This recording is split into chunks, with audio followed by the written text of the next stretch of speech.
Reisebilder Ideas, or the book Le Grand by Heinrich Heine. The Ideas, of which the chief portion is here presented, was published in 1826. In the second volume of the Reisebilder, or Travel Pictures, the German title has been retained, as Heine himself retained it in the French translation. The translation here given is founded on Mr. Leland's. It has been carefully revised. She was lovable, and he loved her, but he was not lovable, and she did not love him. Old play. Madame, do you know the old play? It is quite an extraordinary play, only a little too melancholy. I once played the leading part in it myself, so that all the ladies wept, only one did not weep, not even a single tear. And that was the point of the play, the whole catastrophe. Oh, that single tear, it still torments my thoughts. When Satan wishes to ruin my soul, he hums in my ear a ballad of that unwept tear, a deadly song with a more deadly tune. Ah, such a tune is only heard in hell.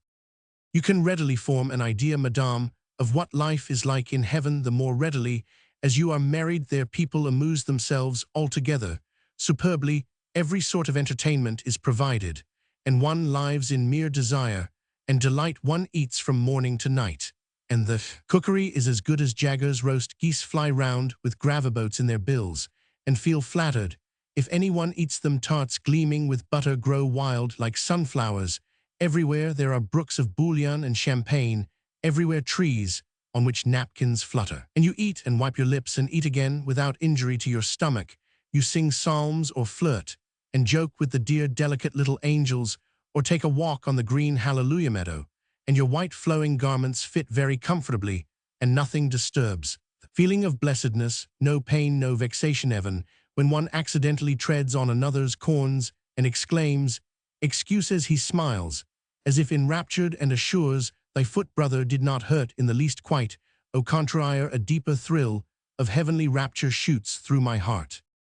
But of hell, madame, you have no idea. Of all the devils, you know perhaps only the little Amor, the pretty croupier of hell, Beelzebub, and you know him only from Don Juan, and doubtless think that for such a betrayer of innocence hell can never be made hot enough, though our praiseworthy theatre directors spend upon him as much flame, fiery rain powder, and coliphonium as any Christian could desire in hell.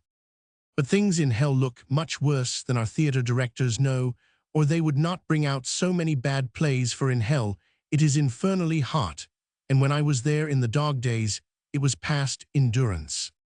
Madame, you can have no idea of hell. We have very few official returns from that place. Still, it is rank calumny to say that down there all the poor souls are compelled to read the whole day long all the dull sermons that are printed on earth. Bad as hell is, it has not come to that. Satan will never invent such refinements of torture. On the other hand, Dante's description is too mild, on the whole too poetic. Hell appeared to me like a great kitchen with an endlessly long stove on which stood 3 rows of iron pots, and in these sat the damned, and were cooked. In one row were placed Christian sinners, and incredible as it may seem, their number was anything but small, and the devils poked the fire up under them with a special goodwill. In the next row were Jews who continually screamed and cried, and were occasionally mocked by the fiends, which sometimes seemed very amusing. As for instance, when a fat, wheezy old pawnbroker complained of the heat, and a little devil poured several buckets of cold water on his head, that he might realize what a refreshing benefit baptism was. In the third row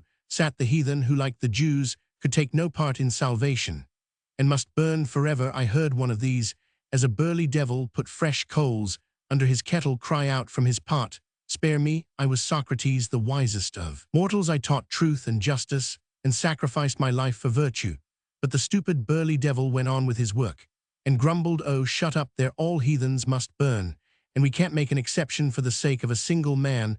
I assure you, madame, the heat was terrible, with such a screaming, sighing, groaning, quacking, grunting, squealing, and through all these terrible sounds rang distinctly the deadly tune of the song of the unwept tear. She was lovable, and he loved her, but he was not lovable, and she did not love him. Old play. Madame, that old play is a tragedy, though the hero in it is neither killed nor commits suicide. The eyes of the heroine are beautiful, very beautiful, madame. Do you smell the perfume of violets? Very beautiful, and yet so piercing that they struck like poignards of glass through my heart, and probably came out through my back end, yet I was not killed by those treacherous, murderous eyes. The voice of the heroine was also sweet. Madame, did you hear a nightingale just thin a soft silken voice, a sweet web of the sunniest tones, and my soul was entangled in it, and choked and tormented itself. I myself it is the Count of Ganges who now speaks, and the story goes on in Venice. I myself soon had enough of these tortures, and had thoughts of putting an end to the play in the first act and of shooting myself through the head foolscap. And all I went to a fancy shop in the Via Bursta, where I saw a pair of beautiful pistols in a case. I remember them perfectly well. Near them stood many pleasant playthings of mother of pearl and gold steel hearts on gilt chains, porcelain cups, with delicate devices, and snuff boxes, with pretty pictures such as the History of Susanna, the Swan Song of Leda, the Rape of the Sabines, Lucretia, a fat virtuous creature with naked bosom, in which she was lazily sticking a dagger, the late Bethman, La Belle Ferronnière, all enrapturing face. But I bought the pistols without much ado, and then I bought balls, then powder, and then I went to the restaurant of Signor Somebody and ordered oysters and a glass of hock. I could eat nothing, and still less could I drink. The warm tears fell in the glass, and in that glass I saw my dear home, the holy blue Ganges, the ever-gleaming Himalaya, the giant banyan woods, amid whose broad arcades calmly wandered wise elephants, and white-robed pilgrims. Strange dreamlike flowers gazed on me with meaning glance, wondrous golden birds sang wildly flashing sunrays, and the sweet silly chatter of monkeys pleasantly mocked me from far pagodas, sounded the pious prayers of priests, and amid all rang the melting wailing voice of the Sultana of Delhi. Ran impetuously around in her carpeted chamber. She tore her silver veil with her peacock fan. She struck the black slave to the ground. She wept, she raged, she cried. I could not, however, hear what she said. The restaurant of Signor Somebody is 3,000 miles distant from the harem of Delhi. Besides, the fair Sultana had been dead 3,000 years, and I quickly drank up the wine, the clear, joy-giving wine. And yet my soul grew darker and sadder. I was condemned to death. As I left the restaurant, I heard the bell of poor sinners ring. A crowd of people swept by me, but I placed myself at the corner of the Strada San Giovanni and recited the following monologue. In ancient tales, they tell of golden castles where harps are sounding, lovely ladies dance, and gay attendants gleam, and jessamine, myrtle, and roses spread their soft perfume. And yet a single word of sad enchantment sweeps all the glory of the scene to naught, and there remain but ruins old and grey, and screaming birds of night, and foul morass. Even so have I, with but a single word, enchanted nature's blooming loveliness. There lies she now, lifeless and cold and pale, just like a monarch's corse laid out in state, the royal deathly cheeks fresh stained with rouge, and in his hand the kingly scepter laid. Yet still his lips are yellow and most changed, for they forgot to dye them, as they should, and mice are jumping o'er the monarch's nose, and mock the golden scepter in his grasp. It is everywhere agreed, madame, that one should deliver a soliloquy before shooting himself. Most men on such occasions use Hamlet's to be or not to be. It is an excellent passage, and I would gladly have quoted it, but charity begins at home, and when a man has written tragedies himself in which such farewell-to-life speeches occur, as for instance in my immortal Almancer, it is very natural that one should prefer his own words even to Shakespeare's. At any rate, the delivery of such speeches is a very useful custom. One gains at least a little time. And so it came to pass that I remained a rather long time standing at the corner of the Strada San Giovanni, and, as I stood there, like a condemned criminal awaiting death, I raised my eyes, and suddenly beheld.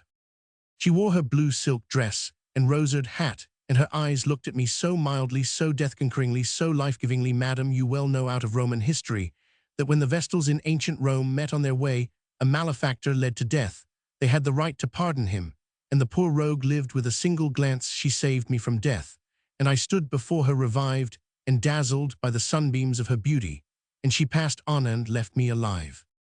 And she left me alive, and I live, which is the main point. Others may, if they choose, enjoy the good fortune of having their ladylove adorn their graves with garlands, and water them with the tears of fidelity. O women, hate me, laugh at me, jilt me, but let me live.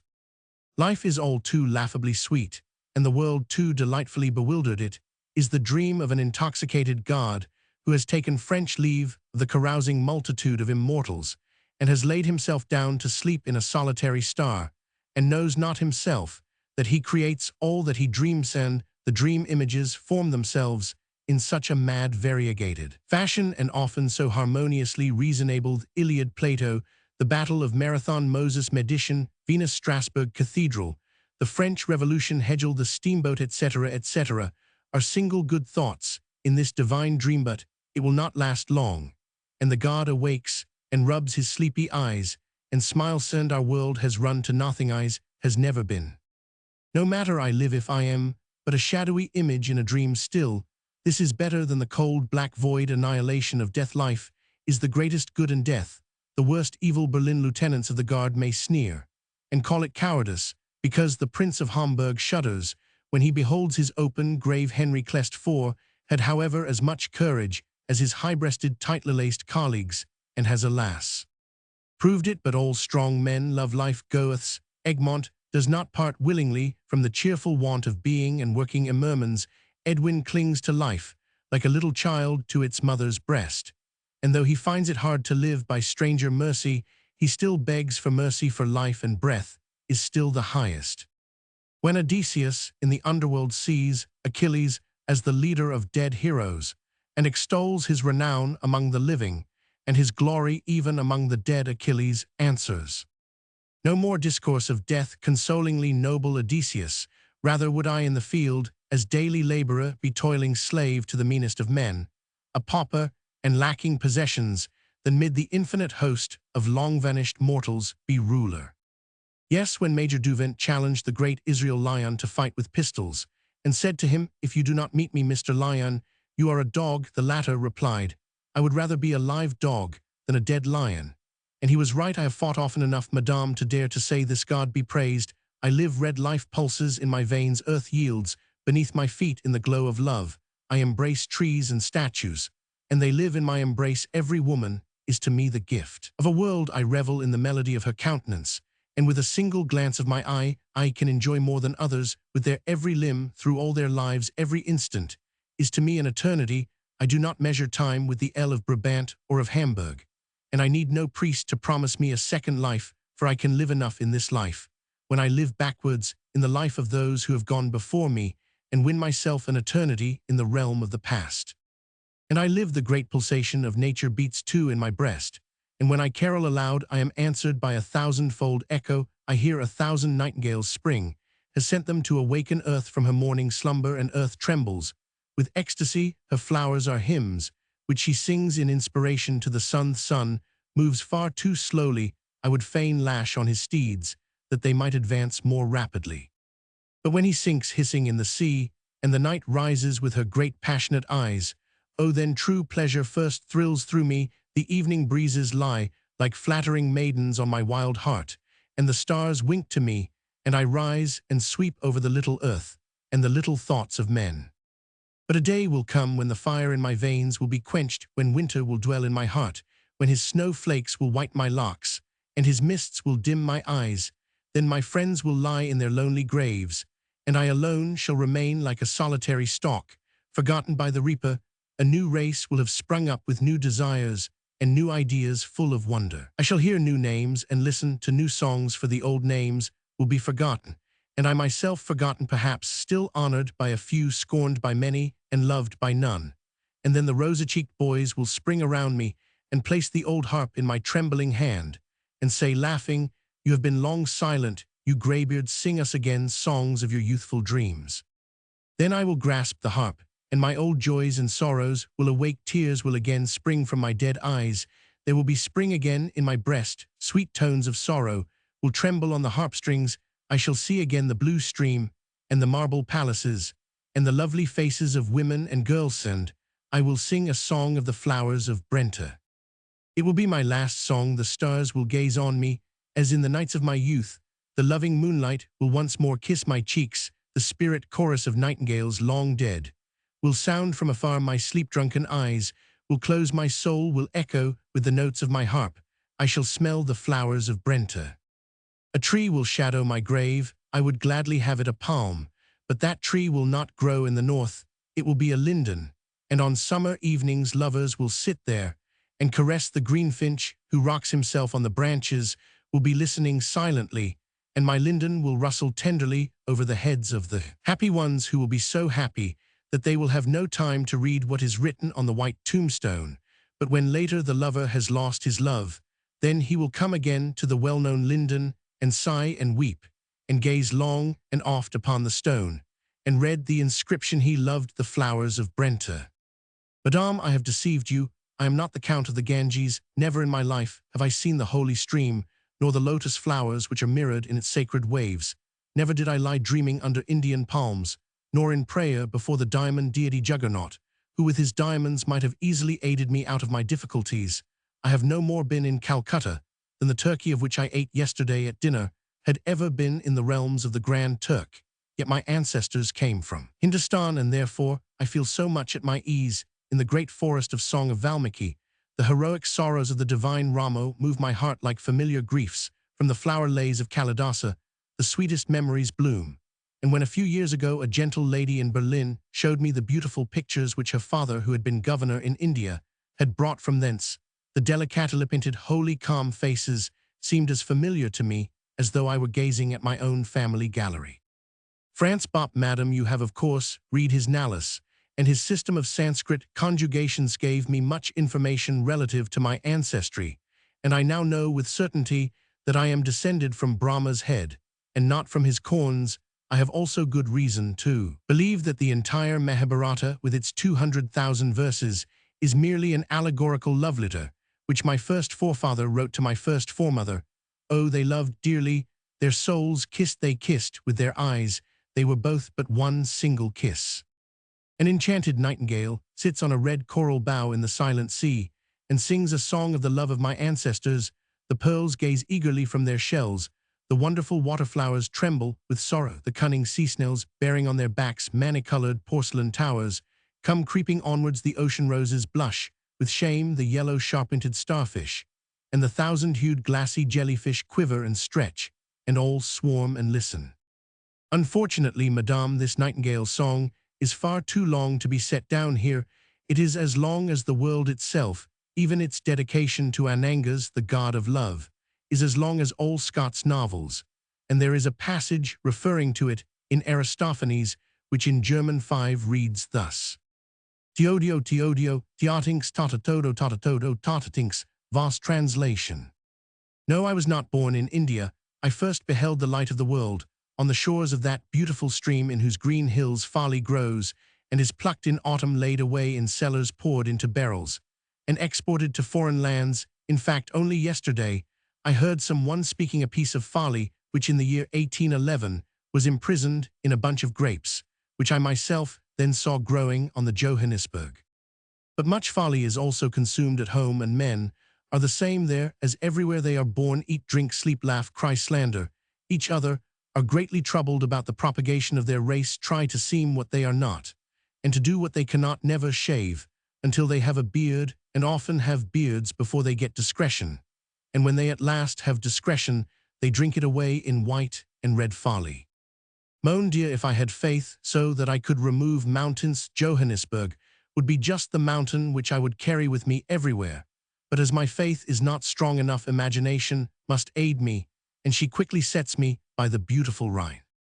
Oh, that is a fair land, full of loveliness and sunshine. In the blue stream are mirrored the mountain shores with their ruined towers and woods, and ancient towns. There, before the house door, sit the good townspeople of a summer evening, and drink out of great cans and gossip confidentially about how the wineth Lord be praised thrives, and how justice should be free from all secrecy, and how Marie Antoinette's being guillotined is none of our business, and how dear the tobacco tax makes tobacco, and how all mankind are equal, and what a glorious fellow Gres is. I have never troubled myself about such conversation, and sat rather with the maidens in the arched window, and laughed at their laughter, and let them throw flowers in my face, and pretended to be ill-natured, until they told me their secrets or some other important stories. Fair Gertrude was half wild with delight. When I sat by her, she was a girl like a flaming rose, and once as she fell on my neck, thought that she would burn away into perfume in my arms. Fair Catherine flamed into sweet music when she talked with me, and her eyes were of a pure internal blue which I have never seen in men or animals, and very seldom in flower sown gazed so gladly into them. and could then think such sweet things, but the beautiful Hedwig loved me, for when I came to her, she bowed her head till her black curls fell down over her blushing face, and her bright eyes shone like stars from the dark heaven. Her bashful lips spoke not a word, and I too could say nothing to her. I coughed, and she trembled. She often begged me through her sisters not to climb the rocks so rashly, or to bathe in the Rhine when I was hot with running or drinking wine.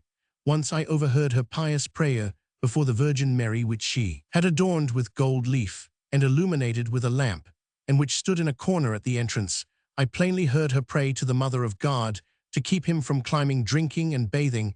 I should certainly have been desperately in love with her if she had been indifferent to me, and I was indifferent to her, because I knew that she loved me. Madame, to win my love, I must be treated en canaille. Johanna was the cousin of the three sisters, and I was glad to be with her. She knew the most beautiful old legends, and when she pointed with her white hand through the window out to the mountains where all had happened, which she narrated, I became enchanted. The old knights rose visibly from the ruined castles and hewed away at each other's iron clothes. The lordly sat again on the mountain summit, singing adown her sweet seductive song, and the Rhine rippled so reasonably soothing and yet so mockingly horribly. The fair Johanna looked at me so strangely, with such enigmatic tenderness, that she seemed herself one with the legend that she told. She was a slender, pale girl, sickly and musing. Her eyes were clear as truth itself. Her lips piously arched. In her face lay a great story. Was it a love legend? I know not, and I never had the courage to ask. When I looked at her long, I grew calm and cheerful. It seemed to me as though it was Sunday in my heart, and the angels held service there. In such happy hours, I told her tales of my childhood, and she listened earnestly and strangely. When I could not think of the names, she remembered them. When I then asked her with wonder how she knew the names, she would answer with a smile that she had learned it of the birds that had built a nest on the sill of her window, and she tried to make me believe that these were the same birds which I once bought with my pocket money from a hard-hearted peasant boy, and then let fly away. But I believed that she knew everything, because she was so pale, and really soon died. She knew too when she would die, and wished that I would leave Andernach the day before. When I bade her farewell, she gave me both her hands. They were white, sweet hands, and pure as the Hosten. She said, "You are very good, and when you are not, think of the little dead Veronica." Did the chattering birds also tell her this name? Often in hours of remembrance, I had wearied my brain in trying to think of that dear name, but could not. And now that I have it again, my earliest infancy shall bloom into memory again, and I am again a child, and play with other children in the castle court at Dusseldorf on the Rhine. Yes, madame, there was I born, and I am particular in calling attention to the fact lest after my death 7 cities, those of Schilde, Krauenkel, Palkwitz, Bochum, Dulken, Göttingen, and Schoppenstadt 6, should contend for the honor of being my birthplace. Dusseldorf is a town on the Rhine. 16,000 people live there, and many hundred thousands besides are buried there, and among them are many of whom my mother says it were better if they were still alive. For example, my grandfather and my uncle, the old Herr von Geldern and the young Herr von Geldern, who were both such celebrated doctors and saved the lives of so many men, and yet must both die themselves. And pious Ursula, who carried me as a child in her arms, also lies buried there, and a rosebush grows over her grave. Loved rose perfume so much in her life, and her heart was all rose perfume and goodness. And the shrewd old Canonicus also lies there buried. Lord, how miserable he looked when I last saw him. He consisted of nothing but soul and plasters, and yet he studied night and day, as though he feared lest the worms might find a few ideas missing in his head. Little William also lies there, and that is my fault. We were schoolmates in the Franciscan cloister, and were one day playing on that side of the building where the Dussel flows between stone walls, and I said, "William, do get the kitten out, which has just fallen in," and he cheerfully climbed out on the board which stretched over the brook, and pulled the cat out of the water, but fell in himself. And when they took him out, he was cold and dead. The kitten lived to a good old age. The town of Dusseldorf is very beautiful, and if you think of it when in foreign lands, and happen at the same time to have been born there, strange feelings come over the soul. I was born there, and feel as if I must go directly home. And when I say home, I mean the Walkerstrasse, and the house where I was born. This house will be some day very remarkable, and I have sent word to the old lady who owns it that she must not for her life sell it for the whole house. She would now hardly get as much as the present which the Greenville distinguished English ladies will give the servant when she shows them the room where I was born, and the hen house, wherein my father generally imprisoned me for stealing grapes, and also the brown door on which my mother taught me to write with chalk. Ah me, should I ever become a famous author, it has cost my poor mother trouble enough. But my fame still slumbers in the marble quarries of Carrara. The waste paper laurel with which they have bedecked my brow has not yet spread its perfume through the wide world. And when the Greenville distinguished English ladies visit Dusseldorf, they leave the celebrated house unvisited and go direct to the market place and their gaze on the colossal black equestrian statue which stands in its midst. This represents the Prince-Elector Jan Wilhelm. He wears black armor and a long hanging wig. When a boy I was told that the artist who made this statue observed with terror, while it was being cast, that he had not metal enough, and then all the citizens of the town came running with all their silver spoons and threw them in to fill the mold, and I often stood for hours before the statue puzzling my head as to how many spoons were sticking in it, and how many apple tarts all that silver would buy apple tarts, were then my passion. Oh, it is love, truth, freedom, and crab soup. And not far from the statue of the Prince-Elector at the theater corner generally stood a curiously constructed sabre-legged rascal with a white apron and a basket girt around him full of smoking apple tarts, which he knew how to praise with an irresistible treble voice. Apple tarts, quite fresh, so delicious. Truly, whenever in my later years the evil one sought to win me, he always cried in just such an enticing treble, and I should certainly have never remained 12 hours by the Signora Giulietta if she had not thrilled me with her sweet fragrant apple tarts. And in fact, the apple tarts would never have so enticed me if the crooked Herman had not covered them up so mysteriously with his white apron. And it is aprons, you know, which, but I wander from the subject. I was speaking of the equestrian statue which has so many silver spoons in its body and no soup, and which represents the Prince-Elector Jan Wilhelm. He must have been a brave gentleman, very fond of art and skillful himself. He founded the picture gallery in Dusseldorf, and in the observatory there they show a very artistic piece of woodwork which he himself had carved in his leisure hours, of which latter he had every day 24. In those days princes were not the persecuted wretches which they now are. The crowns grew firmly on their heads, and at night they drew their nightcaps over it and slept peacefully, and their people slumbered peacefully at their feet. And when they awoke in the morning, they said, "Good morning, father," and he replied, "Good morning, dear children." But there came a sudden change over all this one morning when we awoke in Dusseldorf, and would say, "Good morning, father." The father had traveled away, and in the whole town there was nothing but dumb sorrow. Everywhere there was a funeral-like expression, and people slipped silently to the market and read the long paper on the door of the town hall. It was bad, whether yet the lean tailor Killian stood in his nankeen jacket, which he generally wore only at home, and his blue woolen stockings hung down so that his little bare legs peeped out in a troubled way, and his thin lips quivered as he murmured the placard. An old invalid soldier from the Palatine read it rather louder, and at some words a clear tear ran down his white, honorable old mustache. I stood near him crying too, and asked why we were crying, and he replied, "The Prince-Elector has abdicated." And then he read further, and at the words, "For the long manifested fidelity of my subjects, and hereby release you from allegiance," he wept still more. It is a strange sight to see when an old man in faded uniform and scarred veteran's face suddenly bursts into tears, while we read the princely electoral coat of arms was being taken down from the town hall, and everything began to appear as anxiously dreary as though we were waiting for an eclipse of the sun. The town councillors went about at an abdicating, wearisome gait. Even the omnipotent beadle looked as though he had no more commands to give, and stood calmly indifferent, although the crazy Aloysius stood upon one leg and chattered the names of French generals with foolish grimaces, while the tipsy crooked gumperts rolled around in the gutter singing "Ca ira, ca ira." But I went home crying and lamenting. The Prince-Elector has abdicated. My mother might do what she would. I knew what I knew, and went crying to bed, and in the night dreamed that the world had come to an end. Fair flower gardens and green meadows of the world were taken up and rolled away like carpets from the floor.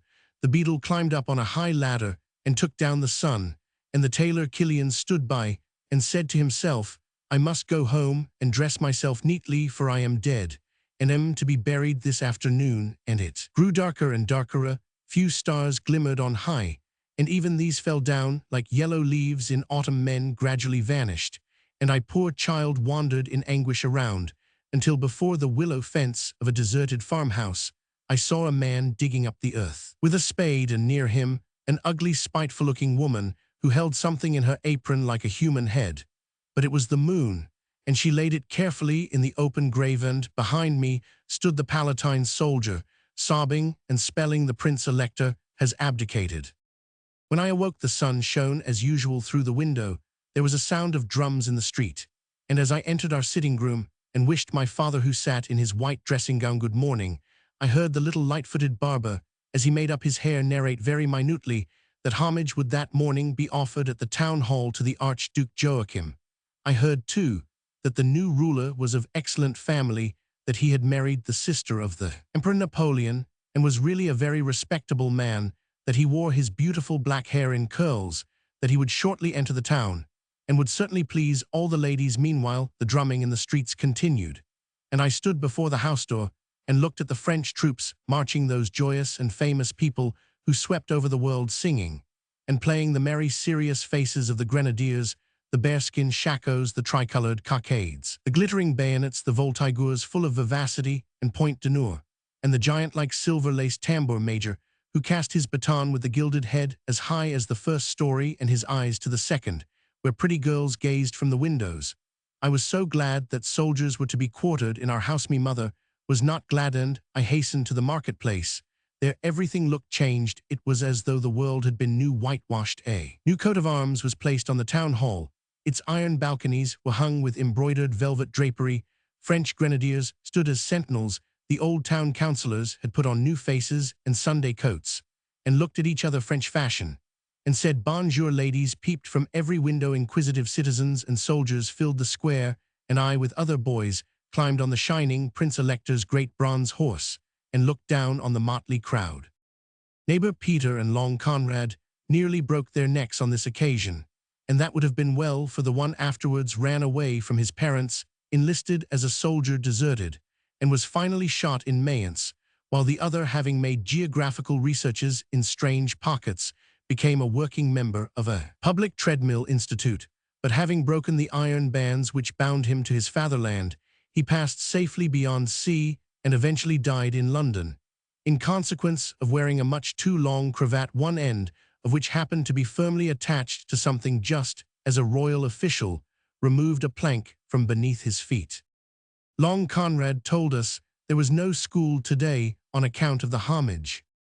We had to wait a long time till this was over at last. The balcony of the council house was filled with gay gentlemen, flags and trumpets, and our burgomaster, in his celebrated red coat, delivered an oration which stretched out like India rubber, or like a nightcap into which one has thrown a stonionly, that it was not the stone of wisdom, and I could distinctly understand many of his phrases. For instance, that we are now to be made happy, and, at the last words, the trumpets and drums sounded, and the flags waved, and the people cried hurrah. And as I myself cried hurrah, I held fast to the old Prince-Elector, and that was necessary, for I began to grow giddy. It seemed to me that the people were standing on their heads, while the world whizzed around, and the Prince-Elector with his long wig nodded and whispered, hold fast to me. Not till the cannon reached along the wall did I become sobered, and climbed slowly down from the great bronze horse. As I went home, I saw crazy Aloysius again, dancing on one leg, while he chattered the names of French generals, and crooked Gumpets was rolling in the gutter drunk, and growling ca era, and I said to my mother that we were all to be made happy, and so there was no school today. The next day the world was again all in order, and we had school as before, and things were got by heart, as beforeth Roman kings, chronologith nomina in im, the verba irregularia, Greek, Hebrew, geography, German, mental arithmetic. Lord, my head is still giddy with it all, must be learnt by heart, and much of it was eventually to my advantage, for had I not learnt the Roman kings by heart, it would subsequently have been a matter of perfect indifference to me whether Niebuhr had or had not proved that they never really existed, and had I not learnt chronology, how could I ever in later years have found out anyone in Berlin, where one house is as like another as drops of water or as grenadiers, and where it is impossible to find a friend unless you have the number of his house in your head. Therefore I associated with every friend some historical event which had happened in a year corresponding to the number of his house, so that the one recalled the other, and some curious point in history always occurred to me whenever I met an acquaintance. For instance, when I met my tailor, I at once thought of the Battle of Marathon. If I saw the well-dressed banker Christian Gumpel, I remembered the destruction of Jerusalem. If a Portuguese friend deeply in debt of the flight of Mahomet, if the university judge a man whose probity is well known of the death of Haman, and if Wadzek, I was at once reminded of Cleopatra Liebe. Himmel, the poor creature, is dead, now our tears are dry, and we may say of her with Hamlet, take her for all in all, she was a hag we oft shall look upon her like again. As I said, chronology is necessary. I know men who have nothing in their heads, but a few years, yet who know exactly where to look for the right houses, and are moreover regular professors. But oh, the trouble I had at school with dates, and it went even worse with arithmetic. I understood subtraction best, and for this I had a very practical rule: 4 from 3 won't go. I must borrow 1, but I advise everyone in such a case to borrow a few extra shillings, for one never knows.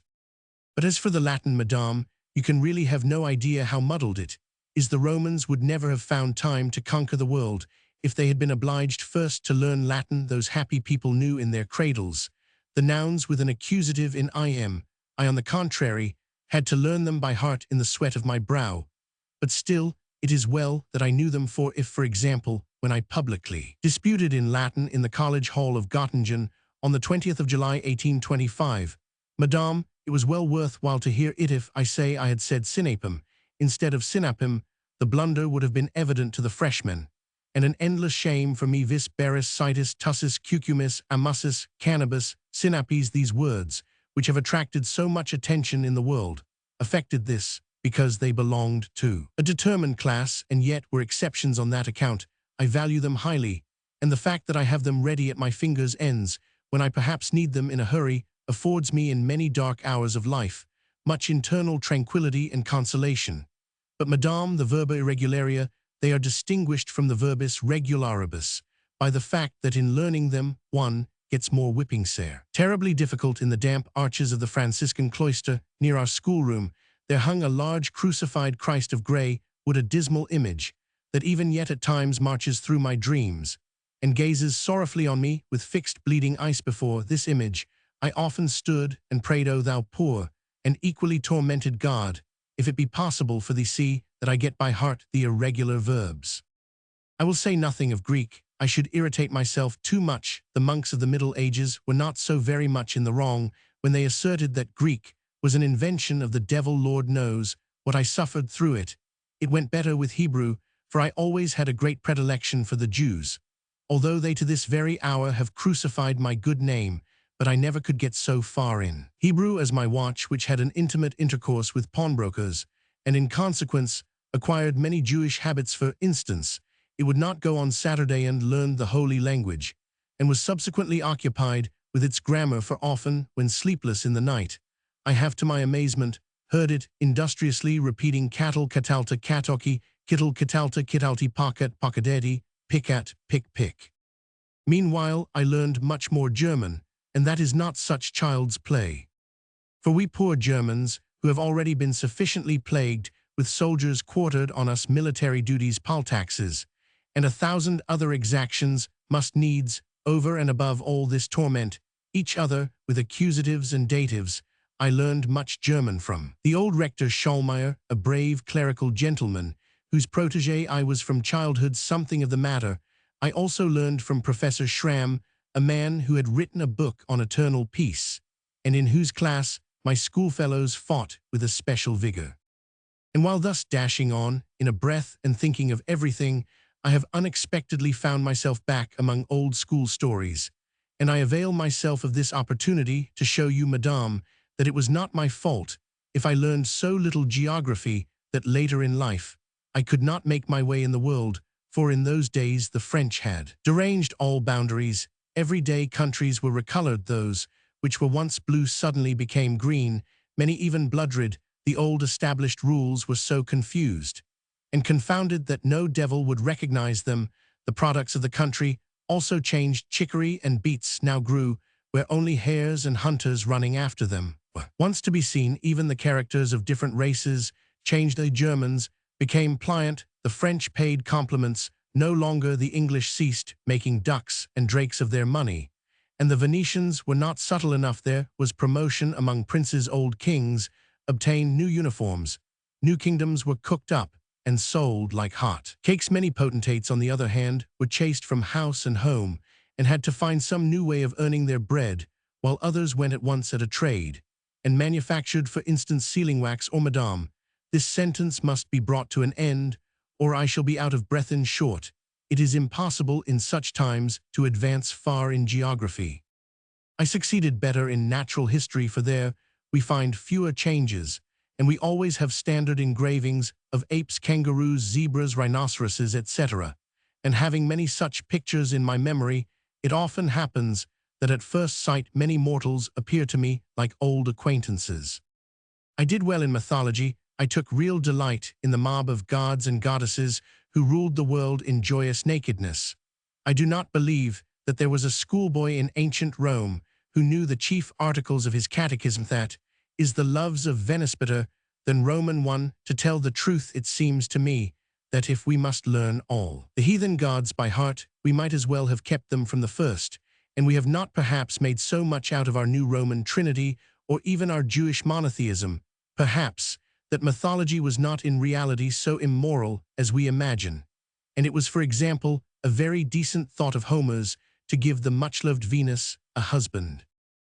But I succeeded best of all in the French class of the Abbé Aulnoy, a French emigre who had written a number of grammars and wore a red wig and jumped about very nervously when he recited his art poétique and his histoire allemande. He was the only one in the whole gymnasium who taught German history. Still, French has its difficulties, and to learn it there must be much quartering of troops, much drumming in, much apprendre par cœur, and above all one should be a bête allemande.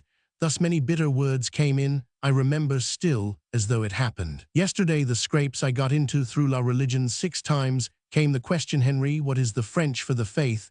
And 6 times, ever more tearfully, I replied, it is called le credit. And at the 7th question, with a deep cherubed face, my furious examiner cried, it is called la religion. And there was a rain of blows, and all my schoolfellows laughed. Madame, since that day I can never hear the word religion, but my back turns pale with terror and my cheeks red with shame. And to speak truly, le credit has during my life stood me in better stead than la religion. It occurs to me at this moment that I still owe the landlord of the Lion in Bologna 5 thalers, and I pledge you my word of honor that I would owe him 5 thalers more if I could only be certain that I should never again hear that unlucky word, la religion. Parbleu, Madame, I have succeeded well in French. I understand not only patois, but even aristocratic nursemaid French. Not long ago, when in noble society, I understood full 1/2 of the conversation of 2 German countesses, each of whom could count at least 6 to 4 years. And as many ancestors, yes, in the Café Royal at Berlin, I once heard Monsieur Hans Mitchell Martins talking French, and understood every word, though there was no understanding in it. We must know the spirit of a language, and this is best learned by drumming. Parbleu, how much do I not owe to the French drummer who was so long quartered in our house, who looked like a devil, and yet had the heart of an angel, and who drummed so excellently. He was a little nervous figure, with a terrible black mustache, beneath which the red lips turned suddenly outwards, while his fiery eyes glanced around. A youngster stuck to him like a burr, and helped him to rub his military buttons like mirrors, and to pipeclay his vest, for Monsieur Legrand liked to look welland. I followed him to the watch, to the roll call, to the parading. Those times there was nothing but the gleam of weapons and merriment. Les jours de fête sont passes. Monsieur Legrand knew only a little broken German, only the chief expressions, bread, kiss, honor, but he could make himself very intelligible with his drum. For instance, if I did not know what the word libert meant, he drummed the Marseillaise, and I understood him. If I did not understand the word Égalité, He drummed the march Ca ira les aristocrats à la lanterne, and I understood him. If I did not know what bêtise meant, he drummed the Dessauer March, which we Germans as Goethe also declares have drummed in Champagne. I understood him. He once wanted to explain to me the word L'Alemagny, and he drummed the all-too-simple primeval melody, which on market days is played to dancing dogs, namely dum-dum-dum. 7. I was vexed, but I understood him. In the same way he taught me modern history. I did not understand the words, it is true, but as he constantly drummed, while speaking I knew what he meant at bottom. This is the best method, the history of the storming of the Bastille of the Tuileries, and the like we understand first, when we know how the drumming was done in our school compendiums of history. We merely read their excellencies the Baron and Count with the most noble spouses of the aforesaid were beheaded, their highnesses, the dukes and princes, with the most noble spouses of the aforesaid, were beheaded, his majesty, the king with his most sublime spouse, the queen, was beheaded. But when you hear the Red Guillotine March drummed, you understand it correctly for the first time, and you know the how and the why, madame. That is indeed a wonderful march. It thrilled through marrow and bone when I first heard it, and I was glad that I forgot it. One forgets so much as one grows older, and a young man has nowadays so much other knowledge to keep in his head: whist, Boston genealogical tables, parliamentary data, dramaturgy, the liturgy, carving, and yet notwithstanding all jogging up of my brain, I could not for a long time recall that tremendous tune.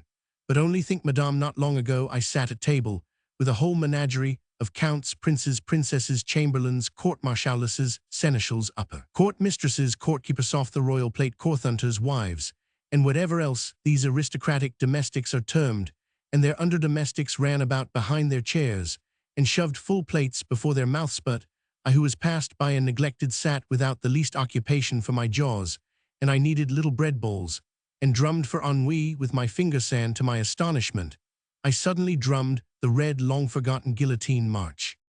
And what happened, madame? The good people were not disturbed in their eating, nor did they know that other people, when they have nothing to eat, suddenly begin to drum, and that two very queer marches, which people thought long forgot. Is drumming now an inborn talent, or was it early developed in me? Enough. It lies in my limbs, in my hands, in my feet, and often manifests itself involuntarily. I once sat at Berlin in the lecture room of the Privy Councillor Schmaltz, a man who had saved the state by his book on the red and black coat danger. You remember perhaps, madame, out of Pausanias, that by the braying of an ass an equally dangerous plot was once discovered, and you also know from Livy or from Becker's History of the World that geese once saved the capital, and you must certainly know from Sallust that a loquacious putaine, the Lady Livia, brought the terrible conspiracy of Catiline to light. But to return to the mutton aforesaid, I listened to international law in the lecture room of the Herr Privy Councillor Schmaltz, and it was a sleepy summer afternoon, and I sat on the bench and heard less, and my head had gone to sleep when all at once I was wakened by the noise of my own feet, which had stayed awake, and had probably observed that the exact opposite of international law and constitutional tendencies was being preached, and my feet, which with the little eyes of their corns had seen more of how things go in the world than the Privy Councillor with his Juno. Yes, these poor dumb feet, incapable of expressing their immeasurable meaning by words, strove to make themselves intelligible by drumming, and they drummed so loudly that I thereby nearly came to grief. Cursed unreflecting feet, they once played me a similar trick when I on a time in Göttingen sponged, without subscribing, on the lectures of Professor Saalfeld, and as with his angular activity he jumped about here and there in his pulpit, and heated himself in order to curse the Emperor Napoleon. In regular set stylino, my poor feet, I cannot blame you for drumming. Then indeed I would not have blamed you, if in your dumb naivete you had expressed yourselves by still more energetic movements. How could I, the scholar of Legrand, hear the Emperor cursed, the Emperor, the great Emperor? When I think of the great Emperor, my thoughts again grow summer green and golden. A long avenue of lindens rises, blooming around. On the leafy twigs sit singing nightingales. The waterfall rustles, flowers are growing from full round beds, dreamily nodding their fair heads. I was once wondrously intimate with them, the rouged tulips proud, as beggars condescendingly greeted me, the nervous sick lilies nodded with melancholy tenderness, the drunken red roses laughed at me from afar, the night violets sighed with The myrtles and laurels I was not then acquainted, for they did not entice with a shining bloom. But the mignonette with whom I now stand so badly was very intimate. I am speaking of the court garden of Dusseldorf, where I often lay upon the bank, and piously listened, while Monsieur Legrand told of the warlike feats of the great emperor, beating meanwhile the marches which were drummed during the deeds, so that I saw and heard all to the life. I saw the passage over the Simplon emperor in advance, and his brave grenadiers climbing on behind him, while the scream of frightened birds of prey sounded around, and avalanches thundered in the distance. I saw the emperor with flag in hand on the bridge of Lodi. I saw the emperor in his grey cloak at Marengo. I saw the emperor mounted in the battle of the Pyramids, not around save powder smoke and Mamelukes. I saw the emperor in the battle of Austerlitz. How the bullets whistled over the smooth icy road. I heard the battle of Jena, dum dum dum. I heard the battles of Eylau, of Wagram, or I could hardly bear it. Monsieur Legrand drummed, so that the drums of my ears nearly burst. But what were my feelings when I saw with my own highly-graced eyes himself, Hasana the emperor? It was in that very avenue of the court garden at Dusseldorf, as I pressed through the gaping crowd, thinking of the doughty deeds and battles which Monsieur Legrand had drummed to me. My heart beat the general martiat. At the same time, I thought of the police regulation that no one should dare ride through the avenue under penalty of a fine of 5 thalers, and the emperor with his retinue rode directly down the avenue. The trembling trees bowed towards him. As he advanced, the sunbeams quivered, frightened yet curious, through the green leaves, and in the blue heaven up there swam visibly a golden star. The emperor wore his invisible green uniform, and the little world-renowned hat. He rode a white steed, which stepped with such calm pride, so confidently, so nobly. Had I then been crowned Prince of Prussia, I would have envied that steed. Carelessly, almost lazily, sat the emperor, holding his rein with one hand, and with the other good-naturedly patting the horse's neck. It was a sunny marble hand, a mighty hand-on of those 2 hands, which bound fast the many-headed monster of anarchy, and ordered the war of race, and it good-naturedly patted the horse's neck. Even the face had that hue which we find in the marble of Greek and Roman busts. The traits were as nobly cut as in the antique, and on that face was written, "Thou shalt have no gods before me." A smile which warmed and soothed every heart flitted over the lips, and yet all knew that those lips needed but to whistle. Et la prus nexistate, plus those lips needed but to whistling. The entire clergy would have stopped their ringing and singing. Those lips needed but to whistling. The entire Holy Roman Empire would have danced, and those lips smiled, and the eye smiled too. It was an eye clear as heaven. It could read the hearts of men. It saw at a glance all the things of this world, while we others see them only one by one, and by their colored shadows. The brow was not so clear. The phantoms of future battles were nestling there. There was a quiver which swept over that brow, and those were the creative thoughts, the great 7 Malboot thoughts, wherewith the spirit of the emperor strode invisibly over the world. And I believe that every one of those thoughts would have given to a German author full material wherewith to write all the days of his life. The emperor rode quietly straight through the avenue. No policeman opposed him. Proudly on snorting horses, and laden with gold and jewels, rode his retinue. The drums were beating, the trumpets were sounding close to me. The wild Aloysius was muttering his general's name. Not far away the drunken Gumpertz was grumbling, and the people shouted with 1,000 voices, "Long live the emperor!" The emperor is dead on a waste island in the Atlantic Ocean, is his lonely grave, and he for whom the world was too narrow lies quietly under a little hillock, where 5 weeping willows hang their green heads, and a little brook murmuring sorrowfully ripples by. There is no inscription on his tomb, but Cleo with a just pen has written thereon invisible words, which will resound like spiritans through thousands of years. Britannia, the sea is thine, but the sea has not water enough to wash away the shame with which the death of that mighty one has covered thee. Not thy windy Sir Hudsano, thou thyself wert the Sicilian bravo with whom perjured kings bargained that they might revenge on the man of the people, that which the people had once inflicted on one of themselves, and he was thy guest, and had seated himself by thy hearth. Until far ages, the boys of France will sing and tell of the terrible hospitality of the Bellerophon, and when those songs of mockery and tears resound across the Channel, the cheeks of every honorable Briton will blush some day. However, this song will ring thither, and Britannia will be no more the people of pride, will be humbled to the earth. Westminster's monuments will be broken, and the royal dust, which they enclosed forgotten, and St. Helena is the holy grave whither the races of the East and of the West will make their pilgrimage in ships, with flags of many a color, and their hearts will grow strong with great memories of the deeds of the worldly Savior who suffered and died under Hudson Lowe, as it is written in the evangelists Las Cases, O Mira, and Otto March. Strange, a terrible destiny has already overtaken the three greatest enemies of the Emperor. Londonderry has cut his throat, Louis Roman XVIII has rotted away on his throne, and Professor Saalfeld is still professor in Göttingen.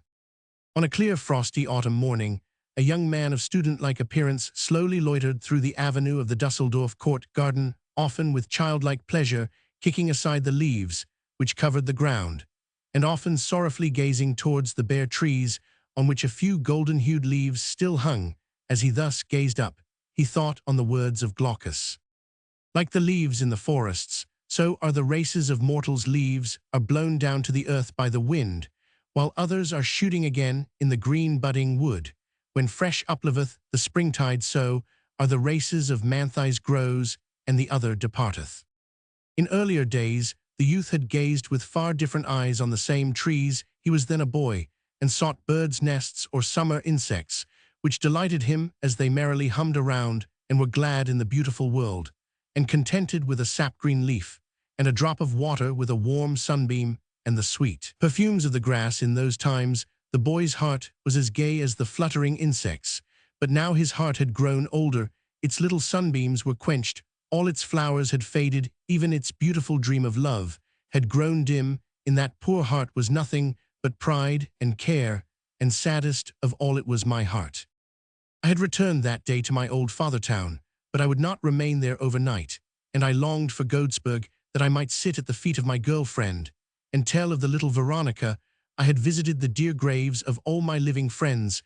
I had found but an uncle and an aunt. Even when I met once known forms in the street, they knew me no more, and the town itself gazed on me with strange glances. Many houses were colored, anew strange faces gazed on me through the window panes. Worn-out old sparrows hopped on the old chimneys. Everything looked dead, and yet fresh, like a salad growing in a graveyard. Where French was once spoken, I now heard Prussian. Even a little Prussian court had taken up its retired dwelling there, and the people bore court titles. My mother's old hairdresser had now become the court hairdresser, and there were court tailors, court shoemakers, court bed-bug destroyers, court grog shops. The whole town seemed to be a court asylum for court lunatics. Only the old Prince-Elector knew me. He still stood in the same old place, but he seemed to have grown thinner, for just because he stood in the marketplace, he had had a full view of all the miseries of the time. And people seldom grow fat on such sights. I was in a dream, and thought of the legend of the enchanted city, and hastened out of the gate, lest I should awake too soon. I missed many a tree in the court garden, and many had grown crooked with age, and the four great poplars, which once seemed to me like green giants, had become smaller. Pretty girls were walking here, and they're dressed as gaily as wandering tulips, and I had known these tulips when they were but little buds, for they were the neighbors' children, with whom I had once played princes in the tower. But the fair maidens whom I had once known as blooming roses were now faded roses, and in many a high brow whose pride had once thrilled my heart, Saturn had cut deep wrinkles with his scythe. And now for the first time, and alas too late, I understood what those glances meant which they had once cast on the adolescent boy, for I had meanwhile in other lands fathomed the meaning of similar glances in other lovely eyes. I was deeply moved by the humble bow of a man whom I had once known as wealthy and respectable, and who had since become a beggar everywhere in the world.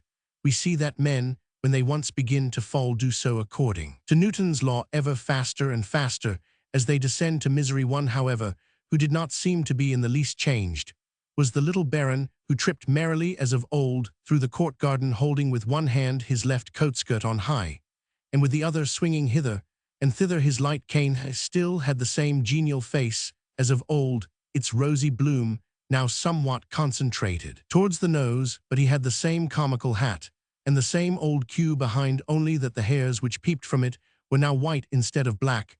But merry as the old baron seemed, it was still evident that he had suffered much sorrow. His face would fain conceal it, but the white hairs of his queue betrayed him behind his back. Yet the queue itself seemed striving to lie, so merrily did it shake. I was not weary, but a fancy seized me to sit once more on the wooden bench on which I had once carved the name of my love. I could hardly discover it. There so many new names were cut around. Ah, once I slept upon this bench and dreamed of happiness, and love dreams are foam. And the old games of childhood came again to my memory, and with them old and beautiful stories, but a new treacherous game and a new terrible tale ever resounded through them. And it was the story of two poor souls who were untrue to each other, and went so far in their untruth that they were at last untrue to the dear God himself. It is a sad story, and when one has nothing better to do one can weep over it. O Lord, once the world was so beautiful, and the birds sang thy eternal praise, and little Veronica looked at me with silent eyes, and we sat by the marble statue before the castle court. On one side lies an old ruined castle, wherein ghosts wander, and at night a headless lady in long trailing black silken garments sweeps around, and on the other side is a high white dwelling, in whose upper rooms gay pictures gleamed beautifully in their golden frames. Below stood thousands of mighty books, which Veronica and I beheld with longing when the good Ursula lifted us up to the window in later years, when I had become a great boy. I climbed every day to the very top of the library ladder, and brought down the topmost books, and read in them so long, that finally I feared nothing least of all ladies without Hedson became so wise, that I forgot all the old games and stories and pictures, and little Veronica even her name. But while I sat upon the old bench in the court garden, and dreamed my way back into the past, there was a sound behind me of the confused voices of men, lamenting the ill fortune of the poor French soldiers, who, having been taken prisoners in the Russian war, and sent to Siberia, had there been kept prisoners for many a long year though peace had been re-established, and who now were returning home. As I looked up I beheld in reality these orphan children of fame, through their tattered uniforms, peeped naked. Misery deep sorrowing eyes were couched in their desolate faces, and though mangled, weary, and mostly lame, something of the military manner was still visible in their mien. Singularly enough, they were preceded by a drummer who tottered along with a drum, and I shuddered as I recalled the old legend of soldiers who had fallen in battle, and who by night rising again from their graves on the battlefield, and with the drummer at their head marched back to their native city, and of them the old ballad sings thus. He beat on the drum with might and main to their old night quarters, they go again through the lighted street, they come traliria tralera tralera, they march before sweetheart's home, and their bones lie there at break of day, as white as tombstones in cold array, and the drummer he goes before traliria tralera tralera, and we see them come no more. Truly the poor French drummer seemed to have risen, but half repaired from the grave. He was but a little shadow in a dirty patched grey capote, a dead yellow countenance, with a great moustache, which hung down sorrowfully over his faded lips. His eyes were like burnt-out tinder in which but a few sparks still gleamed, and yet by one of those sparks I recognized Monsieur Legrand. He too recognized me and drew me to the turf, and we sat down together as of old, when he taught me French and modern history. On the drum he had still the well-known old drum, and I could not sufficiently wonder how he had preserved it from Russian plunderers, and he drummed again as of old, but without speaking a word. But though his lips were firmly pressed together, his eyes spoke all the more, flashing fiercely and victoriously. As he drummed the old marches, the poplars near us trembled, as he again thundered forth the red guillotine march, and he drummed, as before the old war of freedom, the old battles, the deeds of the emperor, and it seemed as though the drum itself were a living creature, which rejoiced to speak out its inner soul. I heard once more the thunder of cannon, the whistling of balls, the riot of battle. I saw once more the death rage of the guards, waving flags again the emperor on his steed. But little by little there fell a sad tone in amid the most stirring confusion. Sounds rang from the drum, in which the wildest hurrahs and the most fearful grief were mysteriously mingled. It seemed a march of victory and a march of death. Legrand's eyes opened spirit-like and wide, and I saw in them nothing but a broad white field of ice covered with corpses. It was the Battle of Moscow. I had never thought that the hard old drum could give forth such wailing sounds as Monsieur Legrand had drawn from it. They were tears which he drummed, and they sounded ever softer and softer, and like a troubled echo deep sighs broke from Legrand's breast, and he became ever more languid and ghost-like. His dry hands trembled as if from frost. He sat as in a dream, and stirred with his drumstick nothing but the air, and seemed listening to voices far away. And at last he gazed on me with a deep entreating glance. I understood him, and then his head sank down on the drum. In this life Monsieur Legrand never drummed more, and his drum never gave forth another sound. It was not destined to serve the enemies of liberty for their servile roll calls. I had well understood Legrand's last entreating glance, and at once drew the sword from my cane and pierced the drum. Du sublime, au ridicule ill, envoie quan pas madame. But life is in reality so terribly serious that it would be insupportable without such union of the pathetic and the comic, as our poets well know. The most harrowing forms of human madness Aristophanes exhibits only in the laughing mirror of wit. Goethe only presumes to set forth the fearful pain of thought comprehending its own nothingness in the doggerel of a puppet show, and Shakespeare puts the most deadly lamentation over the misery of the world into the mouth of a fool who rattles his cap and bells in agony. They have all learned from the great first poet, who in his world tragedy in thousands of acts knows how to carry humor to the highest point, as we see every day after the departure of the heroes. The clowns and graciosos enter with their baubles and wooden swords, and after the bloody scenes of the Revolution, there came waddling on the stage the fat Bourbons with their stale jokes, and tender legitimate bon mots, and the old noblesse with their starved laughter hopped merrily before them, while behind all swept the pious Capuchins with candles, cross, and banners of the church. Yes, even in the highest pathos of the world tragedy bits of fun slip in the desperate republican who, like Brutus, plunged a knife to his heart, perhaps smelt it first to see whether some one had not split a herring with it. And on this great stage of the world, all passes exactly the same as on our beggarly boards. On it, too, there are tipsy heroes, kings, who forget their part scenes, which obstinately stay up in the air, prompters' voices sounding above everything, danseuses who create astonishing effects with the poetry of their legs and costumes, which are the main thing. And high in heaven, in the first row of the boxes, sit the dear little angels, and keep their lorgnettes on us comedians here down below, and the blessed Lord himself sits seriously in his great box, and perhaps finds it dull, or calculates that this theater cannot be kept up much longer, because this one gets too high a salary, and that one too little, and that they all play much too badly. Du sublime, au ridicule ill, envoie quan pas madame, as I ended the last chapter narrating to you how Monsieur Legrand died, and how I conscientiously executed the testamentum militaire, which lay in his last glance, someone knocked at my door, and there entered a poor old lady who asked if I were not a doctor, and as I assented, she kindly asked me to go home with her and cut her husband's corns. It was a depressed and arrested time in Germany when I wrote the second volume of the Reisebilder, and had it printed as I wrote, but before it appeared, something was whispered about it. It was said that my book would awaken and encourage the cowed spirit of freedom, and that measures were being taken to suppress it. When such rumors were afloat, it was advisable to advance the book as quickly as possible and drive it through the press, as it was necessary too that it should contain a certain number of leaves to escape the requisitions of the estimable censorship. I followed the example of Benvenuto Cellini, who in founding his Perses was short of bronze, and to fill up the mold threw into the molten metal all the tin plates he could lay his hands on. It was certainly easy to distinguish between the Teinspicheli, the tin termination of the book, and the better bronze. Anyone, however, who understands the craft will not betray the workman. But as everything in this world is liable to turn up again, so it came to pass that in this very volume I found myself again in the same scrape, and I have been obliged to again throw some tin into the mold. Let me hope that this renewed melting of baser metal will simply be attributed to the pressure of the times. Alas, the whole book sprang from the pressure of the times, as well as the earlier writings of similar tendency.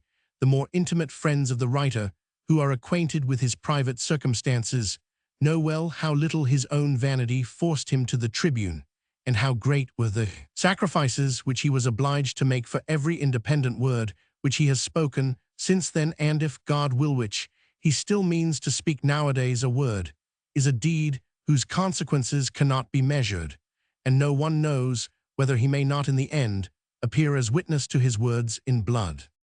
For many years, I have waited in vain for the words of those bold orators, who once in the meetings of the German Burschenschaft so often claimed a hearing, who so often overwhelmed me with their rhetorical talent, and spoke a language spoken so oft before they were then so forward in noisecy, are now so backward in silence, how they then reviled the French and the foreign Babel, and the un-German frivolous betrayers of the fatherland who praised Frenchdom, that praise verified itself in the Great Week. The Great Week of Paris, the spirit of freedom which was wafted thence over Germany, has certainly upset the night lamps here and there, so that the red curtains of several thrones took fire, and golden crowns grew hot under blazing nightcaps, but the old catchballs in whom the royal police trusted are already bringing out the fire buckets, and now scent around all the more suspiciously, and forge all the more firmly their secret chains.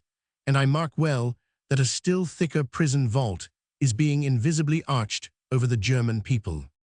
Poor imprisoned people, be not cast down in your need. Oh, that I could speak catapults, oh, that I could shoot Phalerica from my heart. The distinguished Iceland of reserve melts from my heart. A strange sorrow steals over me. Is it love and love for the German people, or is it sickness? Me soul quivers and my eyes burn, and that is an unfortunate occurrence for a writer who should command his material and remain charmingly objective, as the art school requires, and as Goethe has grown to be 80 years old in so doing, and a minister and portler poor German people, that is thy greatest man. I still have a few octavo pages to fill, and I will therefore tell a story. It has been floating in my head since yesterday, a story from the life of Charles V. 8, but it is now a long time since I heard it, and I no longer remember its details exactly. Such things are easily forgotten if one does not receive a regular salary for reading them every half year from his lecture books. But what does it matter if places and dates are forgotten so long as one holds their significance, their moral meaning in his memory? It is this which stirs my soul and moves me even to tears. I fear I am getting Roman 99. The poor emperor was taken prisoner by his enemies and lay in stern imprisonment. I believe it was in Tyrol. There he sat in solitary sorrow, forsaken by all his knights and courtiers, and no one came to his help.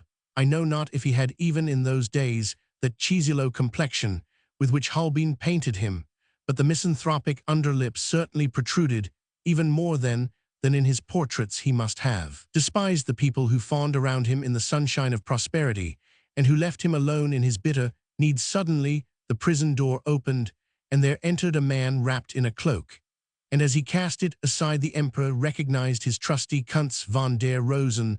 The courtful one brought him consolation and counsel, and it was the courtful.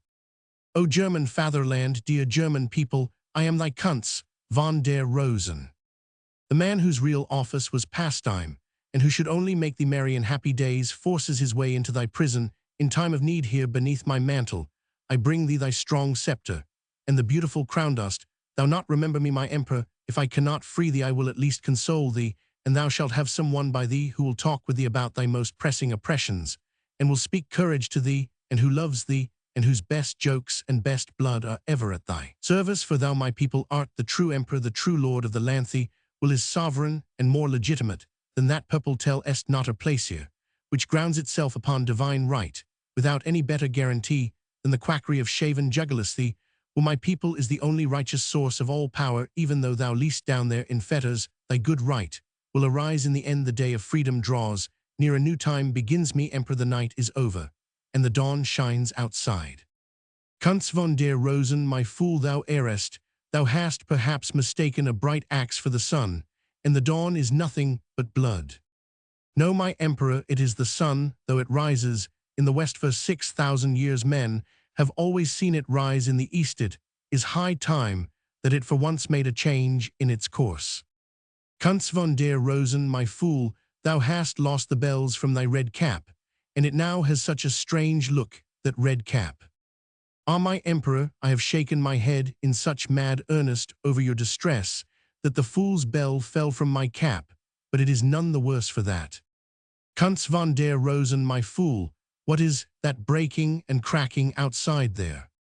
Hush, it is the saw, and the carpenter's axe. The doors of your prison will soon be broken in, and you will be free, my emperor.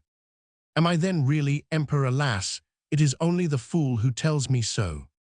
Oh, do not sigh, my dear lord, it is the air of the dungeon which so dispirits you. When you have once regained your power, you will feel the bold imperial blood in your veins, and you will be proud as an emperor and arrogant and gracious and unjust and smiling and ungrateful as princes are. Kunst von der Rosen, my fool, when I am free again, what wilt thou be doing? I will sew new bells on my cap. And how shall I reward thy fidelity? Ah, dear master, do not let me be put to death.